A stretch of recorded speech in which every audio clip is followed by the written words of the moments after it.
ओम पूर्णमदः पूर्णमिदं पूर्णात् पूर्णमुदच्यते पूर्णस्य पूर्णमादाय पूर्णमेवावशिष्यते। ओम शांति शांति शांति। शंकरं शंकराचार्यं केशवं वादरायणं सूत्र भाष्य कृतौ वंदे भगवन्तौ पुनः पुनः।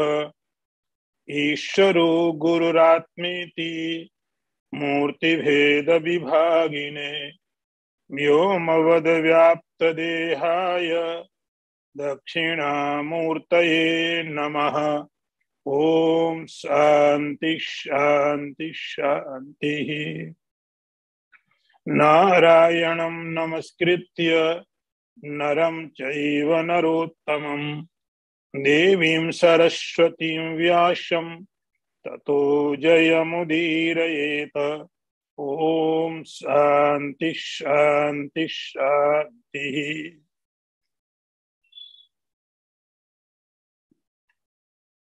भगवान की जब बहुत बड़ी कृपा होती है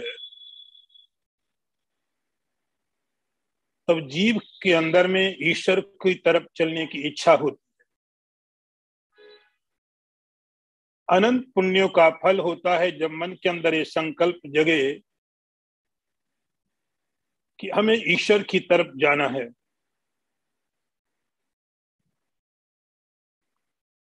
और उसमें भी जब ऐसा संकल्प हो जाए हमें ईश्वर की तरफ जाना है, एक सही दिशा मिल जाए, एक सही रास्ता मिल जाए, ये और पुण्य की बात होती।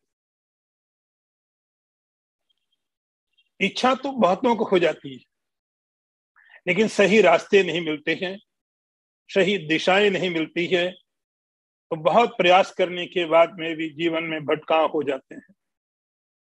प्रयास बहुत होता है, प्रयत्न बहुत होता है, लेकिन सफलताएं कम होती है। ये ईश्वर की और बड़ी कृपा हुई कि हम श्रीमद् भगवत गीता के माध्यम से उस अनंत परमात्मा की तरफ चलने की कोशिश कर रहे हैं। जैसे ही गीता का नाम आया सब लोग बहुत प्रसन्न हो गए। प्रसन्न तो पहले भी थे, जब विवेक चूड़ामणि चल रही थी, तत्वबोध चल रहा था, लेकिन जब गीता का नाम आया तो बहुत खुश हो गए। ऐसा क्या रखा है गीता में कि हर एक साधक, हर एक जिज्ञासु गीता के साथ इतना अटैच्ड होता है। ऐसी क्या बात है गीता के अंदर में?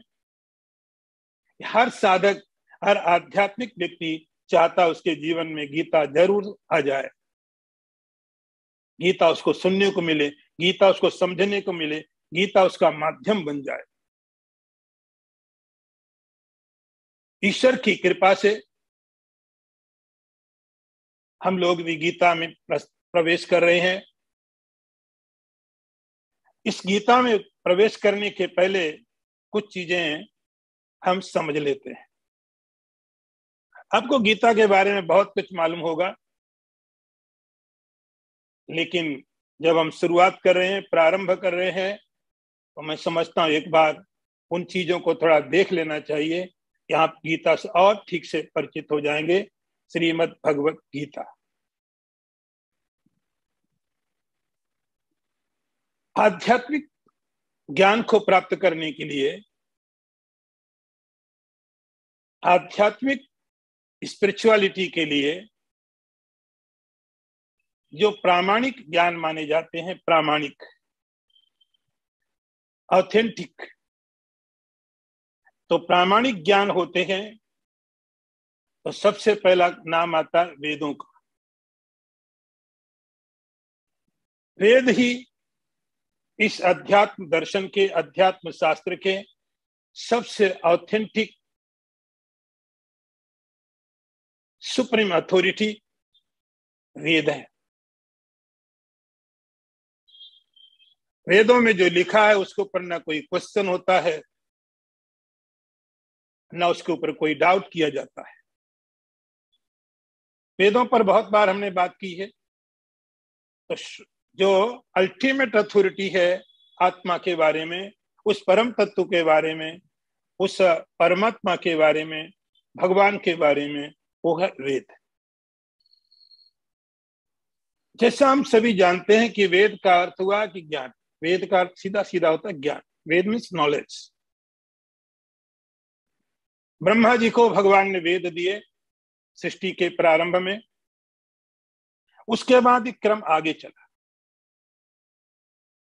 ब्रह्मा जी ने वही ज्ञान, वही नॉलेज जो ईश्वर से प्राप्त हुआ था, जो परमात्मा से मिला था, उसी ज्ञान को भगवान ने, ब्रह्मा जी ने आगे आने वाली पीढ़ी को दिया, नेक्स्ट जनरेशन को दिया।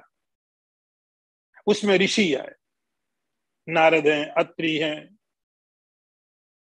तो उन लोगों ने उस ज्ञान को जो ब्रह्मा जी से मिला उसको याद किया, और याद करने के बाद फिर उसको अपने ढंग से लिखा। उसका नाम पड़ गया स्मृति।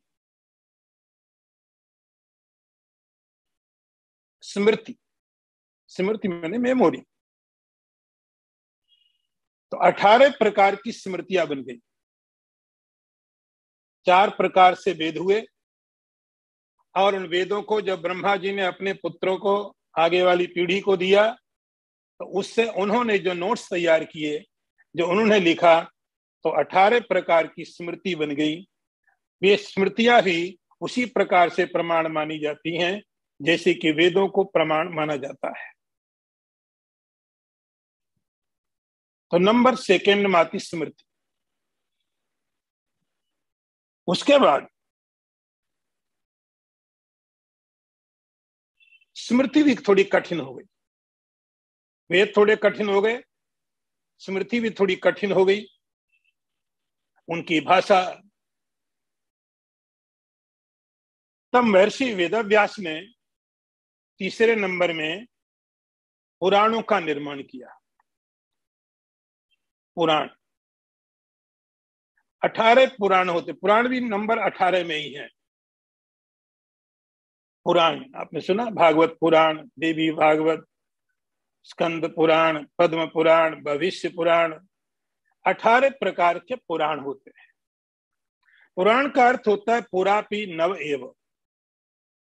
पुराण का अर्थ होता है जो बहुत पुराना है लेकिन फिर भी नया है।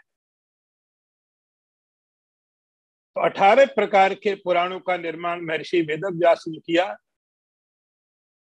वे 18 प्रकार के जो पुराण हैं वे भी प्रमाण माने जाते हैं।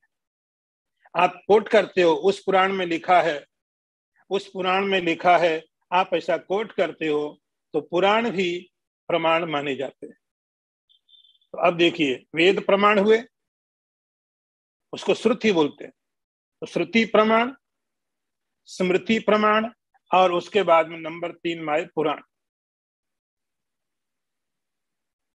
उसके बाद में आता इतिहास। इतिहास का अर्थ होता है ये ऐसा था, दस इट वाज। इतिहास, इतिहास का नंबर आता है। इतिहास का अर्थ यहाँ हिस्ट्री नहीं लेना है। इतिहास का अर्थ 2 चीजों को आप इतिहास यहाँ मानते हैं। एक होता है महाभारत और दूसरी रामायण। रामायण और महाभारत, इन दोनों को इतिहास माना जाता है, पुराण नहीं। तो महाभारत पुराण नहीं है, रामायण पुराण नहीं है। तो रामायण और महाभारत ये दोनों इतिहास, दोनों घटनाएं हुई। भगवान राम का अवतार हुआ अयोध्या में, भगवान ने ये लीला की, भगवान इस प्रकार से संसार को मार्ग दिया। वो महाकाव्य, इपिक। और उसी प्रकार से महाभारत, तो महाभारत ये दूसरा इपिक है, दूसरा इतिहास है महाभारत के रूप में।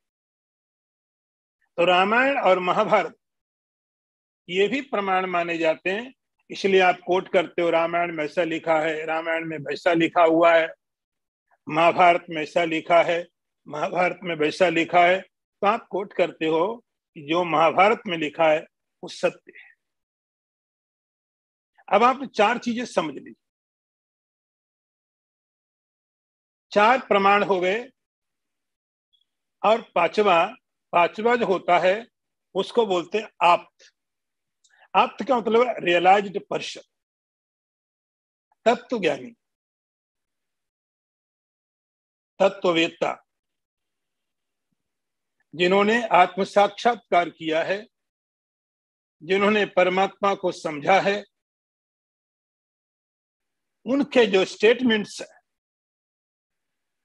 जैसे शंकराचार्य, भगवान शंकराचार्य, आप कोट करते हो शंकराचार्य जी ने ऐसा लिखा है, विवेक चूड़ामणि में ऐसा लिखा है, तत्वबोध में वैसा लिखा है,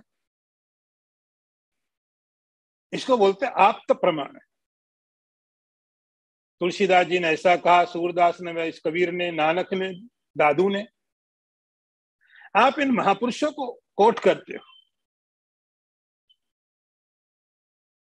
इस प्रकार से 5 प्रकार के प्रमाण होते हैं जिनको आप अध्यात्म में प्रमाण माना करते हो। ये 5 उसके लेवल हैं। सबसे पहले वेद, श्रुति, फिर स्मृति, फिर पुराण, फिर इतिहास, और आखिरी में जो आप्त पुरुष हैं, जो रियलाइज्ड पर्सन हैं, तत्ववेत्ता लोग हैं, उनके जो ग्रंथ हैं, उनकी कमेंट्री है, उनकी टीकाएं हैं, वे सब प्रमाण मानी जाती है।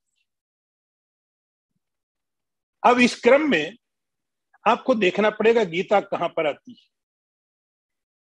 गीता वेद में नहीं है, गीता स्मृति में नहीं है, गीता पुराणों में नहीं है, गीता आती महाभारत में। गीता महाभारत का एक पार्ट है। तो महाभारत जो इतिहास है, उस महाभारत का एक हिस्सा है जिसको आप श्रीमद् भगवत गीता के नाम से जानते हो। तो ये जो क्रम आ रहा है, उस क्रम में चौथे नंबर में जो इतिहास है, उस इतिहास का एक पार्ट है भगवत गीता, इसलिए श्रीमद् भगवत गीता भी प्रमाण है।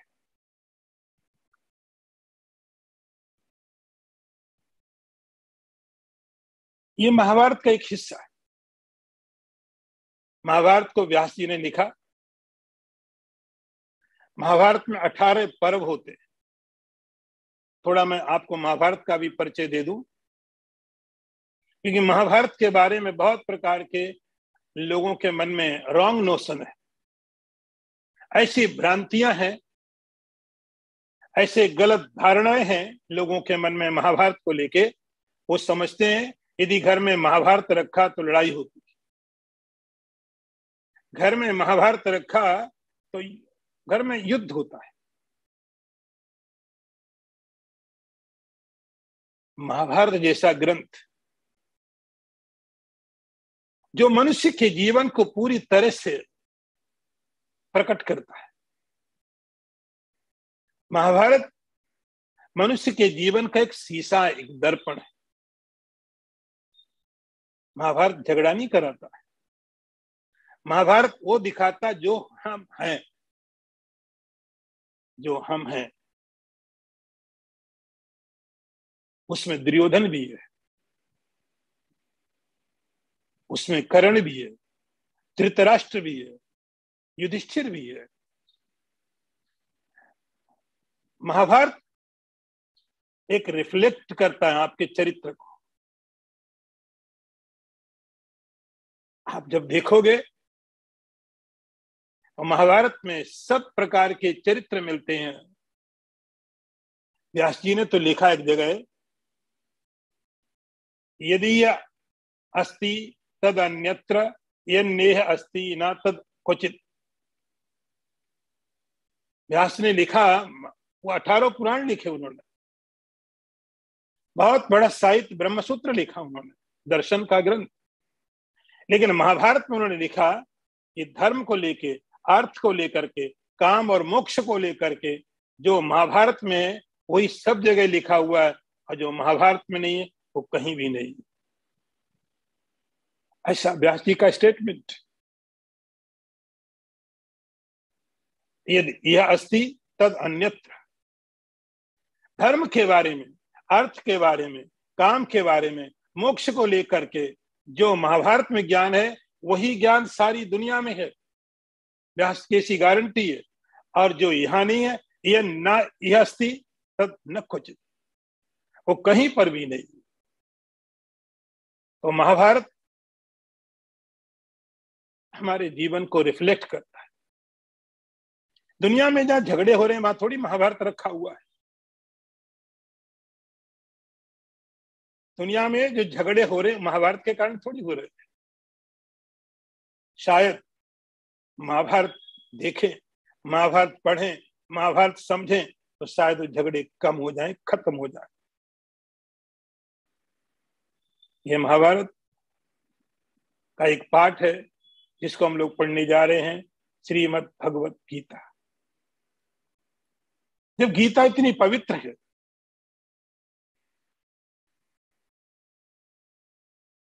इतनी पवित्र है गीता, वो महाभारत इतना अपवित्र कैसे हो सकता है? तो अब एक बात समझ में आ गई। ये जो क्रम बताया आपको, उस क्रम में जो महाभारत है, महाभारत के अंतर्गत भीष्म पर्व में श्रीमद् भगवत गीता का वर्णन किया गया है। अब थोड़ी बात और देखते हैं। महाभारत एक युद्ध हुआ कौरव और पांडवों के बीच। दोनों भाई हैं। युद्ध के अपने अपने दोनों के कारण है। थोड़ा मैं उसका बैकग्राउंड आपको जरूर बताऊंगा। धर्मराज युधिष्ठिर और दुर्योधन दोनों ही अपनी अपनी जगह सही हो सकते हैं।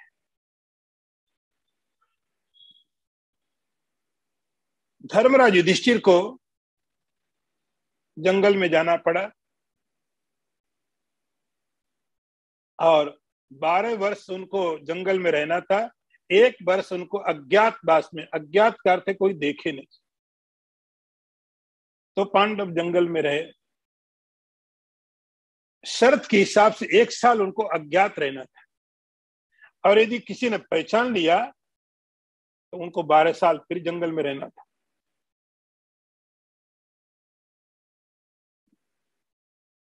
ऐसी शर्त रखी थी। पांडव जंगल में है, और जैसे ही आखिरी साल आया, और आखिरी साल में ऐसा हुआ कि जिस राजा के रहते थे वो विराट के यहाँ, उसके यहाँ एक बहुत बड़ा योद्धा था जिसको भीम ने मारा। तो पांडव वहां पर युद्ध करने को चले, कौरव। और उस युद्ध में अर्जुन उनके सामने प्रकट हो गया। तो कौरवों का कहना था अभी पूरा 1 साल हुआ नहीं, और पांडवों का कहना पूरा साल हो गया। तो उसमें क्या होता है, 2 तरह के कैलेंडर काम करते हैं, एक सोलर, एक लूनर, चंद्रमास और सूर्य मास। ये थोड़ा विवाद था, इसलिए दुर्योधन कह रहा था मैं भी ठीक हूं, युधिष्ठिर कह रहे थे मैं भी ठीक हूं। एनीवे, युद्ध की सारी तैयारियां हो गई। अब युद्ध होना ही है, युद्ध बच नहीं सकता है। तो भगवान श्री कृष्ण ने एक नियम लिया, यह युद्ध होगा, इस युद्ध में मैं पार्टिसिपेट नहीं करूंगा, मैं हिस्सा नहीं लूंगा, और कम से कम मैं युद्ध तो लड़ूंगा तो नहीं। तो दुर्योधन भगवान के पास में द्वारका में गया तो भगवान सोए थे। भगवान की सिर की तरफ वो बैठ गया, अच्छी जगह देख करके। एक सोफा पड़ा था, थोड़े समय के बाद वहां पर अर्जुन भी गए, वो भगवान के पास खड़े हो गए पांव की तरफ। सुनो, वहां एक जगह खड़े हैं। दुर्योधन भगवान की सिर की तरफ एक बढ़िया आरामदायक जगह बैठा हुआ है, अर्जुन भगवान के पांव की तरफ खड़े हो गए। भगवान की आंखें खुली, अर्जुन को देखा। भगवान ने कहा तुम? उसने कहा हाँ, मैं आपसे सहायता के लिए आया हूं। दुर्योधन ने कहा इससे पहले मैं आया हूं, ये बाद में आया है। भगवान ने पीछे मुड़ के देखा, दुर्योधन बैठा हुआ है। तो भगवान ने कहा दुर्योधन देखो, मैंने तुम्हें देखा लेकिन बाद में देखा, पहले मैंने अर्जुन को देखा है, तो मैं पहले इसकी बात सुनूंगा। दुर्योधन तैयार हो गया। तो भगवान ने कहा देखो, दो बातें हैं, मैं इस युद्ध में लड़ाई नहीं लड़ूंगा। एक तरफ मेरे पास एक अक्षौहिणी सेना है जो बहुत शक्तिशाली है, और एक तरफ मैं अकेला हूं जो युद्ध नहीं करेगा। अर्जुन को बोला कि बोलो तुम्हें क्या चाहिए, तुम्हें क्या चाहिए? ईश्वर की शर्त यह है, एक तरफ मेरा बहुत बड़ा ये सैन्य का ग्रुप है, एक अक्षौहिणी जो बहुत शक्तिशाली है, बहुत ताकत वाली है, और दूसरी तरफ मैं अकेला हूं जो युद्ध भी नहीं करेगा, अस्त्र नहीं उठाएगा। अर्जुन बोलो क्या चाहते हो? अर्जुन ने बिना एक क्षण देर किए, बिना विचार किए तुरंत बोला भगवान मुझे सेना नहीं चाहिए, मुझे आप चाहिए। दुर्योधन तो बहुत खुश हो गया, वो तो बहुत खुश हो गया। उसने कहा मैं अर्जुन से बिल्कुल सहमत हूं, पहली बार लाइफ में पहली बार अर्जुन के साथ मैं सहमत हूं। इसने बोला उसको सेना नहीं चाहिए, बहुत अच्छा बोला, आप उसके साथ जाओ। मुझे तो सेना चाहिए, युद्ध में लड़ने जाना, वहां कोई फोटो थोड़ी तुम्हारा निकालना हमने। भगवान ने अर्जुन को पूछा बाद में कि युद्ध के लिए तो सेना की आवश्यकता पड़ती है, जबकि मैं लड़ूंगा नहीं, मुझे लेके क्या अर्थ है? अर्जुन ने कहा मुझे सेना की जरूरत नहीं, सेना के लिए तो मैं अकेला बहुत, मुझे आप चाहिए। मुझे अपने से छोटा व्यक्ति नहीं, अपने से महान चाहिए। मेरे जीवन में कुछ ऐसे क्षण आ सकते हैं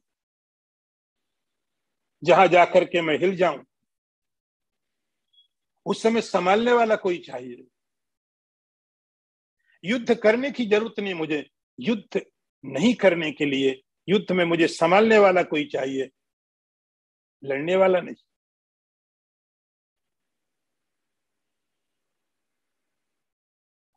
भगवान ने कहा लेकिन मैं करूंगा क्या? उसने कहा बस यही तो बात मैं चाहता हूं, आप मेरा रथ संभालिए। रथ, मेरे जीवन का जो रथ है, मेरे मन की जो डोर है, मेरे माइंड का जो कंट्रोल है, वो आपके हाथ में जाए। और यदि आपके माइंड का कंट्रोल ईश्वर के हाथ में है, आपकी बुद्धि ईश्वर के कंट्रोल में है, आपका माइंड, आपका चरित्र, आपका पर्सनालिटी आपकी यदि ईश्वर के द्वारा कंट्रोल्ड है, तो आप निश्चिंत हो जाओ, आपको चिंता की जरूरत नहीं। अर्जुन ने कहा कोई भी महाभारत हो, कोई भी युद्ध हो, हमें उसकी कोई डर की बात नहीं।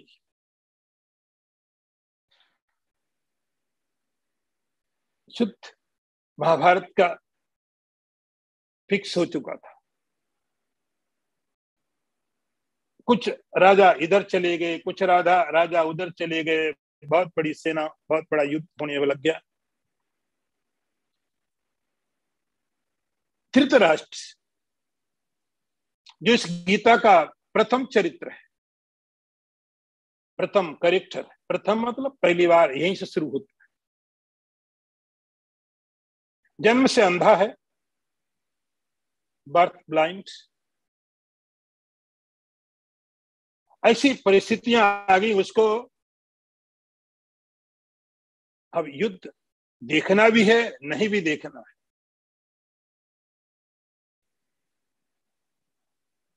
तो वो व्यास जी जो भगवान के अवतार हैं, उनको बोला मुझे युद्ध की जानकारी चाहिए। व्यास ने कहा मैं तुम्हें आंखें दे देता हूं। उसने कहा नहीं नहीं, मुझे देखना नहीं, जीवन में कुछ दिखाई नहीं पड़ा, अब ये देखने के लिए आंखें तो नहीं चाहिए कि मेरे ही लोग मर रहे हैं। व्यास ने कहा ठीक है, मैं तुम्हें अलग तरीके से इस युद्ध का वर्णन सुना देता हूं। संजय दूसरा कैरेक्टर है गीता का। नंबर 2 में आप देखोगे संजय। संजय ये तुम्हारा पर्सनल सेक्रेटरी है, मैं इसको दिव्य दृष्टि देता हूं। दिव्य दृष्टि, दिव्य दृष्टि।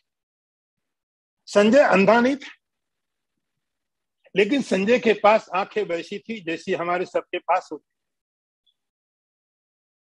और इन आंखों से बैठ करके, महल में बैठ करके महाभारत तो नहीं देखा जाएगा। इसलिए संजय ने कहा, व्यास जी ने कहा इसको मैं दिव्य दृष्टि देता हूं। दिव्य दृष्टि, ये दिव्य दृष्टि क्या है कि महल में बैठ करके संजय सब देख सकता था। जैसे अभी लाइव टेलीकास्ट होता है, ये बात आज से कुछ साल पहले बताने में थोड़ी मुश्किल होती थी, लोग भरोसा भी नहीं करते थे। ऐसा कैसे संभव होगा कि कोई व्यक्ति महल में बैठा हुआ और बहुत दूर चल रहा है कोई युद्ध, और इस युद्ध की बातें बताए।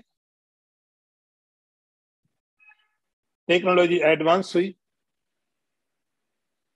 लाइव टेलीकास्ट शुरू हुए, धीरे धीरे धीरे धीरे चीजें और ज्यादा समझ में आने लगी, और अब तो और भी एडवांस हो गई। अब तो इंटरेक्ट भी कर लेते, दूरी दूरी नहीं रह गई। अब ये जो दिव्य दृष्टि थी, तो संजय अपने महल में बैठ करके देखता था, और देखता ही नहीं था, ये दिव्य दृष्टि में सुनता भी था वो कि किसने क्या बोला।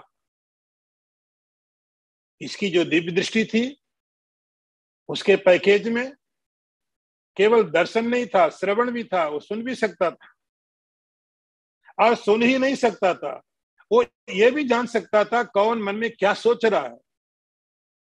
ये भी उसका पैकेज था। किस योद्धा ने मन में क्या विचार किया, किस योद्धा ने मन में क्या विचार किया, उसके बाद उसने ऐसा बोला, फिर ऐसा किया। तो जो संजय को दिव्य दृष्टि मिली थी, उस दिव्य दृष्टि में उसमें श्रवण भी है, उसमें दर्शन भी है, और उसमें मन को पढ़ने की क्षमता भी थी। इस तरह से अब ये संजय धृतराष्ट्र को गीता के बारे में, महाभारत के बारे में सब चीजें बताता रहता था। अब ऐसा हुआ, अब ऐसा हुआ, अब ऐसा हुआ। तो महाभारत का जो हिस्सा है, जिसका संजय उवाच धृतराष्ट्र उवाच से हम श्रवण करेंगे, धृतराष्ट्र उवाच से इस प्रकार से संजय के द्वारा धृतराष्ट्र को बताया जा रहा था महाभारत। जब ये गीता अस्तित्व में आई, इसके बाद सबसे पहला गीता के ऊपर में जो कमेंट्री लिखी गई थी,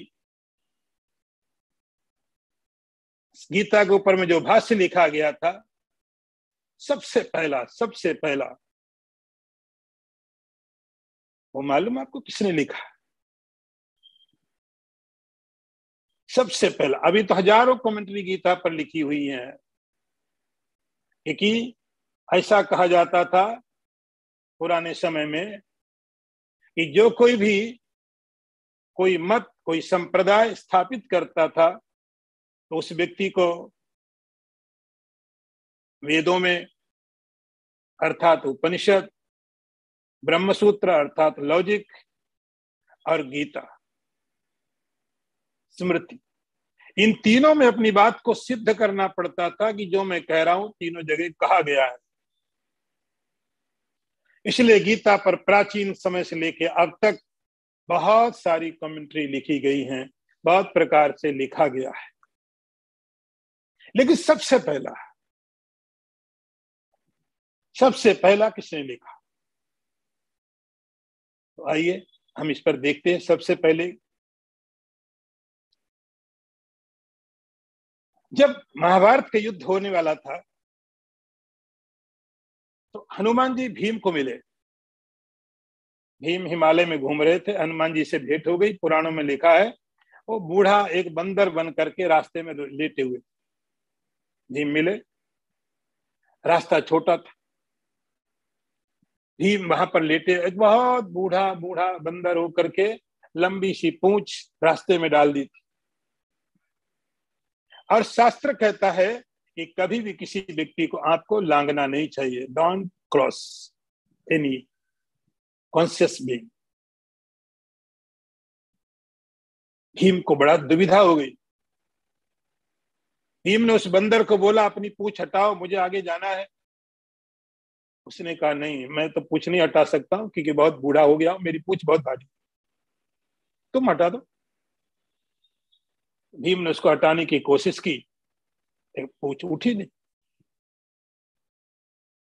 पूरी ताकत लगा दी।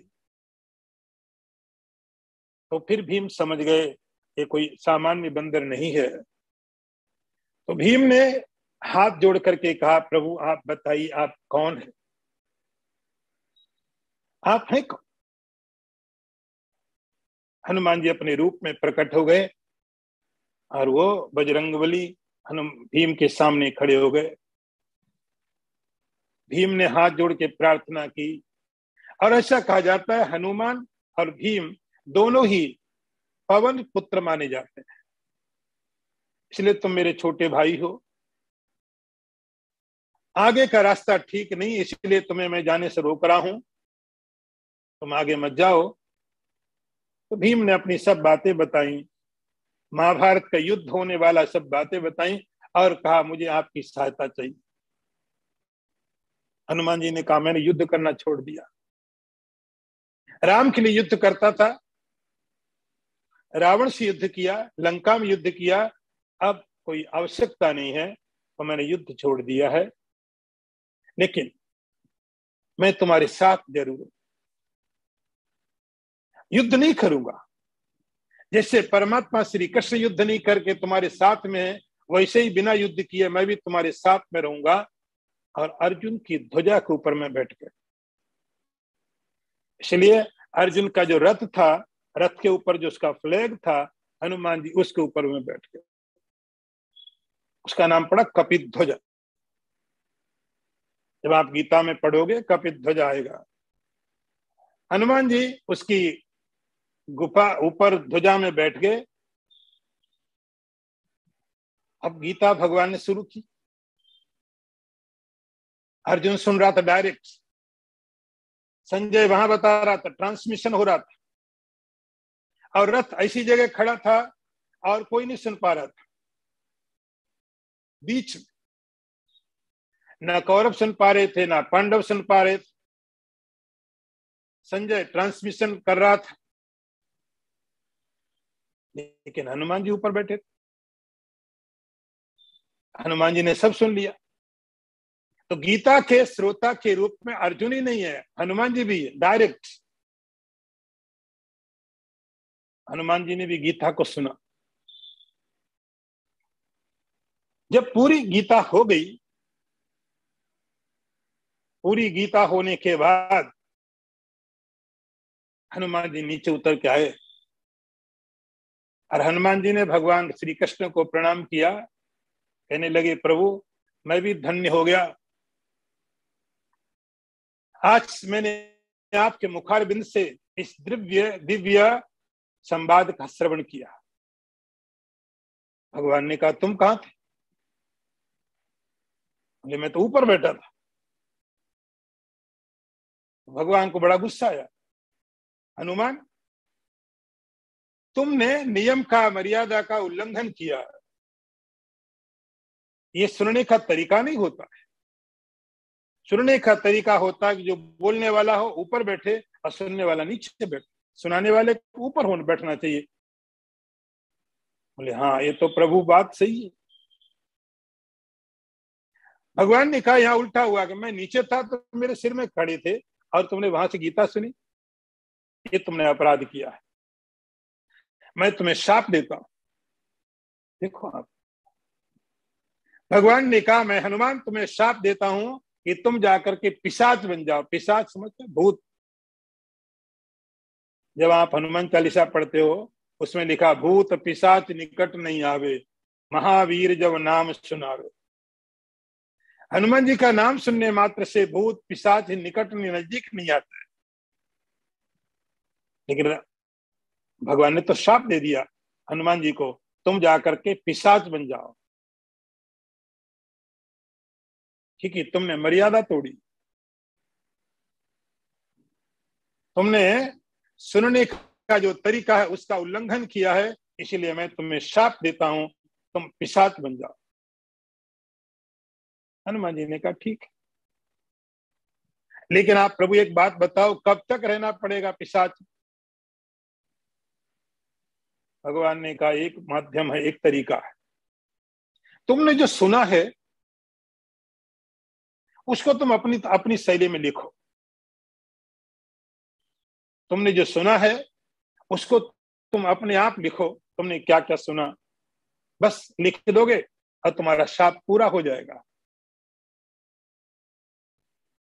हनुमान जी ने कहा ठीक है, कम से कम महाभारत के युद्ध तो होने दो 18 दिन, अभी कैसे लिखूंगा।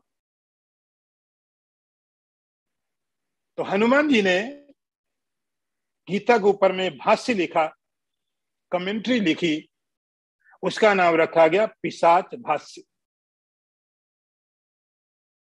पिशाच भाष्य। हनुमान जी उस समय पिशाच के रूप में थे और इसीलिए उसका नाम रखा गया पिशाच भाष्य। ये तो भगवान की लीला थी। हनुमान जी से कुछ लिखवाना था गीता पर, तो गीता के ऊपर में सबसे पहली जो कमेंट्री आई वो हनुमान जी की आई, पिशाच भाष्य के रूप में। उसके बाद तो सब लोगों ने जैसे जैसे आचार्य विद्वान, जिसको मौका मिला, जिसको अवसर मिला, हर किसी ने गीता के ऊपर में हर किसी ने लिखा, सब ने कमेंट्री की, सब ने लिखा, बोला, और अभी भी बोलने की बहुत गुंजाइश उसमें है, अभी भी है। तो श्रीमद् भगवत गीता, अब भगवान क्या कहते गीता के बारे में? भगवान ने, जब आप गीता पढ़ोगे 18वें अध्याय में जाओगे, सबके अपने अपने व्यू पॉइंट हैं, ओपिनियन है कि गीता ये है, गीता ऐसी है, गीता वैसी है। लेकिन भगवान को पूछा आप क्या कहते हो गीता के बारे में? तो भगवान ने वहां अर्जुन को बोला, हे अर्जुन, धर्म्यम संवादम आवयो। ये गीता, भगवान का जो पॉइंट ऑफ व्यू है, हे अर्जुन, ये गीता हमारा और तुम्हारा संवाद है। गीता हम दोनों के बीच का डायलॉग है, डिबेट नहीं। संवादम आवयो, भगवान कहते हैं हे अर्जुन, ये श्रीमद् भगवत गीता क्या है? ये हमारे और तुम्हारे बीच का संवाद है, संवाद।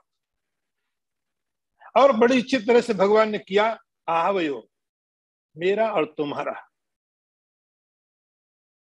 आवयो का अर्थ संस्कृत में होता दो। उसमें संजय हट जाएगा गीता में से, धृतराष्ट्र हट जाएगा। केवल दो व्यक्तियों का संवाद है और वह है कृष्ण और अर्जुन। कृष्ण और अर्जुन। अब कृष्ण के बारे में तो बहुत कुछ मालूम है हमको, बहुत कुछ मालूम है कृष्ण के बारे में, लेकिन थोड़ा अर्जुन के बारे में भी हम थोड़ा देख लेते हैं। अर्जुन क्या है? जब भगवान कहते आवे हो हम दोनों के बीच, तो आप ऐसा समझिए गुरु और शिष्य के बीच का संवाद गीता है। गुरु और शिष्य, आप ऐसा समझ लीजिए। पुराणों में लिखा है कि भगवान के दो अवतार हुए, एक का नाम था नर, दूसरे का नाम था नारायण। भगवान के दो अवतार थे, नर और नारायण। नारायण को आप जानते हो, जान करके भी नहीं जानते बात अलग है, लेकिन आप नारायण को बहुत जानते हो। और जो भगवान का दूसरा अवतार जिसको नर बोला जाता है, वो और कोई नहीं है, ये नर अर्जुन है। ये दोनों को ऋषि हैं और बद्रिकाश्रम में दोनों तपस्या करते हैं। ये भगवान के अवतार नर नारायण है। और ऐसा माना जाता है कि जैसे गांव के देवता होते हैं, क्षेत्र के देवता होते हैं, ऐसे ही पूरे के पूरे भारतवर्ष के जो देवता हैं वो भगवान नर नारायण है। तो भगवान नर नारायण अर्जुन और कृष्ण हैं, जिन्होंने ये गीता संसार के कल्याण के लिए, संसार का कल्याण करने के लिए ये गीता भगवान ने प्रकट की, संसार का कल्याण करने के लिए। गीता एक उसमें से श्रोता बन गया और दूसरा वक्ता बन गया।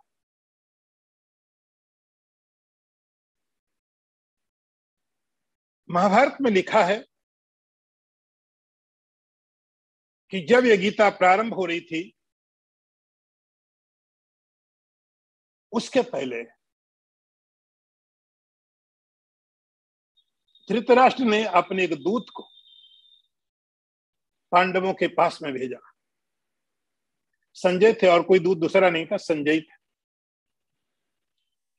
और एक साइकोलॉजिकल, एक मनोवैज्ञानिक ऐसा प्रभाव डालने की कोशिश की गई पांडवों के ऊपर में। संजय ने जाकर के भगवान के शिविर में गया, सब पांडव बैठे हुए थे। तो संजय ने जाकर के बोला युधिष्ठिर को, महाराज देखो आप धर्मराज हो, आप युधिष्ठिर हो,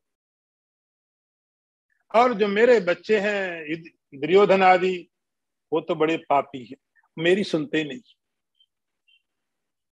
मेरी नहीं सुनते। मैं बहुत कोशिश करता हूं लेकिन वो मेरी सुनते नहीं। तुम तो धर्मराज, आज्ञाकारी, सामर्थ्यवान हो, इसलिए हे राजन तुम तो कहीं भी जाके राज्य बना लोगे, तुम इस युद्ध को टाल सकते हो। ये युद्ध होगा, परिवार के लोग मरेंगे, इधर के मरेंगे, उधर के मरेंगे, और दूसरे लोग आएंगे हमारे ऊपर कब्जा कर लेंगे, फिर ये हो जाएगा वो हो जाएगा। इस प्रकार से बहुत मनोवैज्ञानिक रूप से धार्मिक मैसेज दिया गया युधिष्ठिर को। इसलिए आप इस युद्ध को मत करो। और युधिष्ठिर ने भगवान की तरफ को देखा। भगवान ने कहा, संजय जाओ, तुम अपने राजा को कह दो, अब तो ये युद्ध होगा, ये युद्ध तो होगा, क्योंकि कंडीशन यहां तक पहुंच गई, स्थितियां यहां तक पहुंच गई हैं। अब इस युद्ध को नहीं टाला जा सकता है, ये युद्ध होगा, तुम ये तैयारी करो। लेकिन जब युद्ध शुरू हो रहा था, युधिष्ठिर क्लियर थे। युधिष्ठिर के मन में कोई संदेह नहीं, कोई डाउट नहीं, एक बार आज्ञाकारी थे युधिष्ठिर। भगवान ने बोल दिया ऐसा है तो है, बात खत्म हो गई। भीम भीम तो युद्ध के लिए पहले से तैयार, चाहिए युद्ध। युधिष्ठिर आज्ञाकारी है,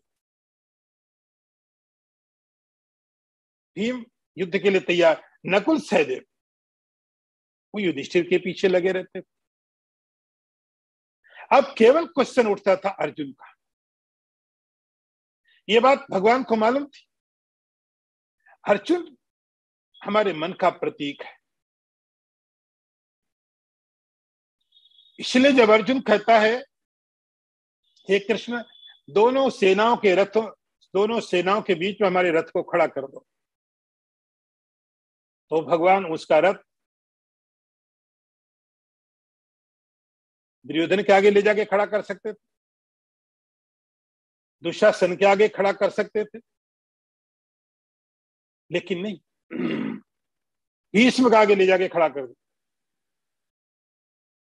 अर्जुन के मन में डाउट पैदा होता है, संदेह पैदा होता है।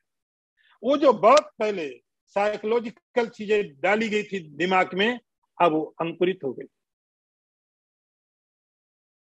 जो पहले धृतराष्ट्र ने अर्जुन के मन में बात डाली थी, अब वो बात सामने आ गई। अर्जुन कहने लगा, युद्ध करना अच्छा नहीं, युद्ध के दुष्परिणाम आएंगे, युद्ध के द्वारा ये होगा, युद्ध के द्वारा वो होगा। और इस प्रकार से अर्जुन के मन में संशय पैदा हुआ, और यहां से गीता प्रारंभ होती।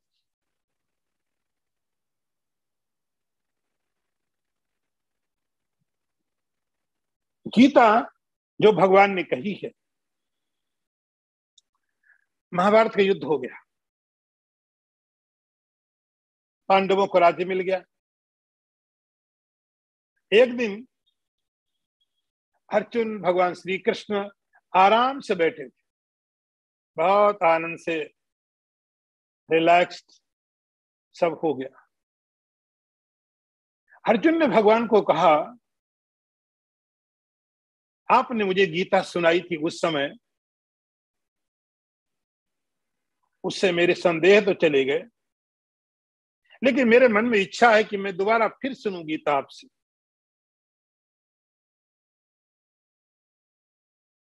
अब कुछ काम नहीं बचा है, सारे युद्ध हो गए, राज्य मिल गया, शत्रु मर गए, सब हो गया, अभी रिलैक्स, कुछ काम करने को नहीं है, आराम है। तो मैं चाहता हूं आप मुझे गीता फिर सुना दो। तो ऐसा लिखा कि भगवान ने गीता फिर अर्जुन को सुनाई, और उसका नाम पड़ा अनुगीता। अनुगीता। लेकिन उसमें भगवान ने कहा था, अर्जुन, जो मैं तुम्हें अब गीता सुना रहा हूं और जो मैंने तब सुनाई थी, वो तब सुनाई वाली गीता मैं रिपीट नहीं कर सकता। जब मैंने तुम्हें महाभारत के युद्ध के समय गीता सुनाई थी, उस गीता को मैं दोबारा रिपीट नहीं कर सकता, ऐसा परमात्मा कहते। भगवान तो सर्व सामर्थ्यवान होते हैं, लेकिन गीता की महिमा बताने के लिए भगवान ने कहा, अर्जुन, जिस गीता का मैंने तब उपदेश किया था, जब किसी भी क्षण कोई मर सकता है, युद्ध बिल्कुल तैयार है, किसी की भी मृत्यु कभी हो सकती है। ऐसे विकट समय में, ऐसी विषम परिस्थिति में जो मैंने तुम्हें गीता का उपदेश दिया था, अब वो गीता मैं दोबारा नहीं सुना सकता। उस गीता का जो समय था, उस गीता की जो परिस्थितियां थी, और जो गीता निकली निकाली नहीं गई, अब वो परिस्थितियां नहीं है। इसलिए अर्जुन, मैं तुम्हें गीता सुनाता हूं, और उस गीता में भगवान ने करीब करीब मुझे लगता है 36 चैप्टर उसमें है।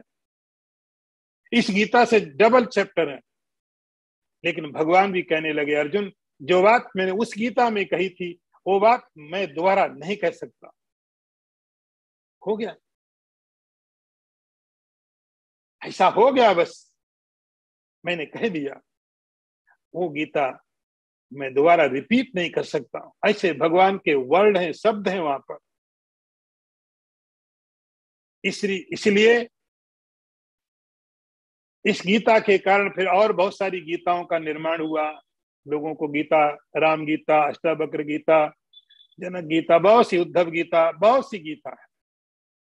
लेकिन ये जो श्रीमद् भगवत गीता है, डिवाइन सॉन्ग, ईश्वर का संदेश, ईश्वर का मैसेज, इस प्रकार से हमको प्राप्त हुआ। तो महाभारत के एक पाठ के रूप में श्रीमद् भगवत गीता भगवान नर नारायण का संवाद, गुरु शिष्य का संवाद हम लोगों के बीच है। हम उस पर विचार करेंगे भी।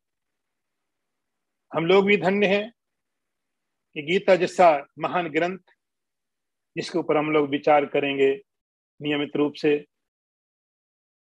विचार करेंगे। और शायद इस बार अभी टेस्ट का कोई प्रोविजन नहीं रखा इस बार, तो आप लोग केवल मुझे सुनिए।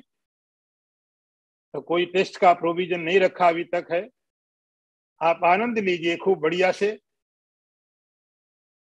आज हम लोग यहीं पर विचार पूरा करेंगे।